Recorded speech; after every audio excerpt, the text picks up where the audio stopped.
Joining us by telephone, we have Lanny Davis, the Democratic political and really crisis consultant, one-time special counsel to Bill Clinton, and waiting patiently with yet more perspectives for us from Newsmax New York, our friend Rick Unger, the senior political contributor, Forbes.com, and co-host of Steele Ungar on SiriusXM Radio. So, Lanny, we thank you for joining us by phone today. You've been busy. You've been writing columns about the Rick Perry indictment. From your position, Lanny, is it pure politics?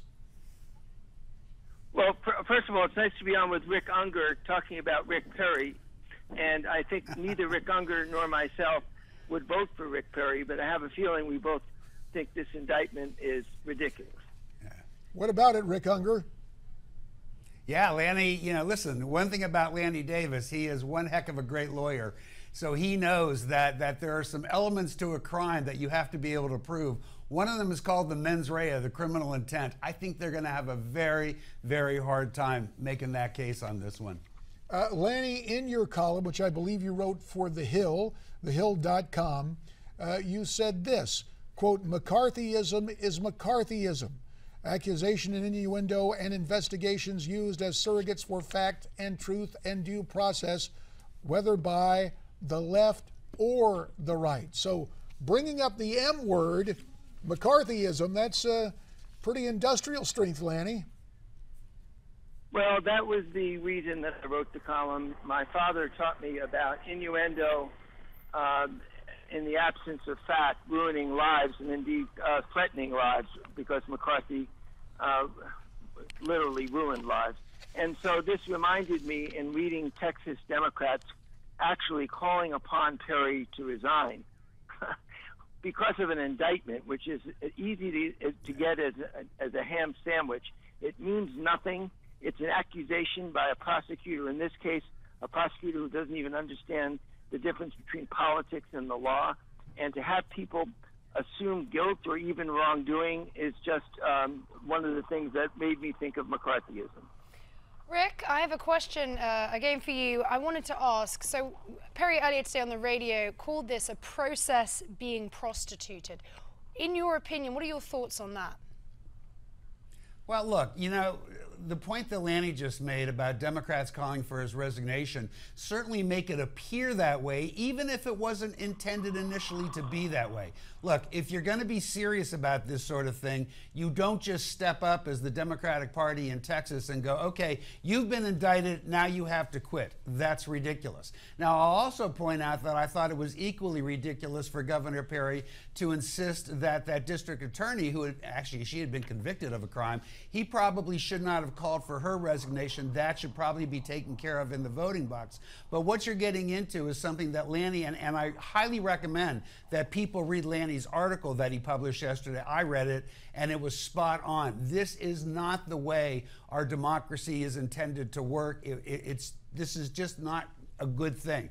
If Governor Perry did commit a crime, and as Lanny and I have both said, it's highly unlikely that that case can or will be made, then that's one thing. Let the process go forward. But you don't just start screaming for resignation because somebody's indicted.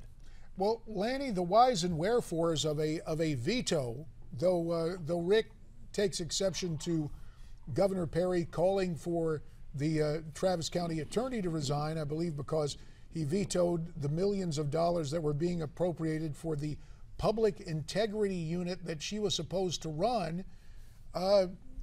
Rick Unger may not agree with that politically, but a governor has a right to sit down and veto expenditures that he believes are not being made in the public interest. In fact, I would probably vote against Rick Perry for 100 reasons, not the least of which is what he stands for. But I find suspicious that he vetoes money for a public integrity unit rather than, I think, legitimately calling for the lady's resignation because she was convicted of drunk driving. But that's a debate we have in the political marketplace. Voters get to decide whether I'm right or wrong, not courts and certainly not prosecutors. And this particular office has a long history of what seems to be politically motivated prosecutions. The whole thing stinks, but what I find worst of all is the silence of civil libertarian Democrats who allow politics to presume guilt because of an indictment, which is a meaningless, one-sided accusation by a prosecutor. Most people hear the word indictment and they think that that's equal to conviction. It's exactly the opposite, and it defies the presumption of innocence embedded in our Constitution.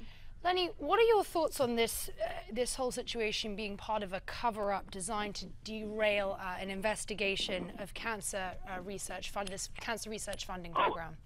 Oh, who knows? Rick and I share much in common. The one thing that we don't try to do is psychoanalyze politicians. Let the therapists and the psychiatrists figure out motivation. All I know is that I don't particularly agree with Rick Perry. I'd vote against him if I had a chance, but I wouldn't indict him.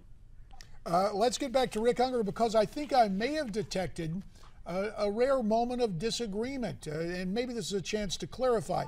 Rick Unger, you took exception with Rick Perry calling for the resignation of the Travis County attorney. As we were talking a little bit earlier, the video of that attorney, unfortunately in a state of inebriation, challenging the peace officers who were processing her as she was being incarcerated, all that's out in the public record.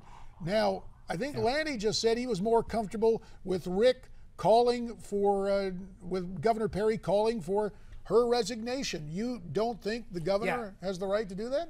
No, I just to be clear, it's not that I have a problem with the governor stating his perspective on the matter. I don't have a problem with him calling for it.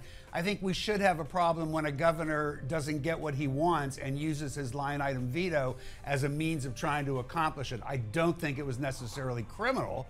I don't think it necessarily required an indictment, and I seriously doubt it will lead to a conviction. But no, you know, this isn't the best way to go about doing this. We have to call it right there. Gentlemen, we thank you for your time on this question, and America's Forum is calling right back.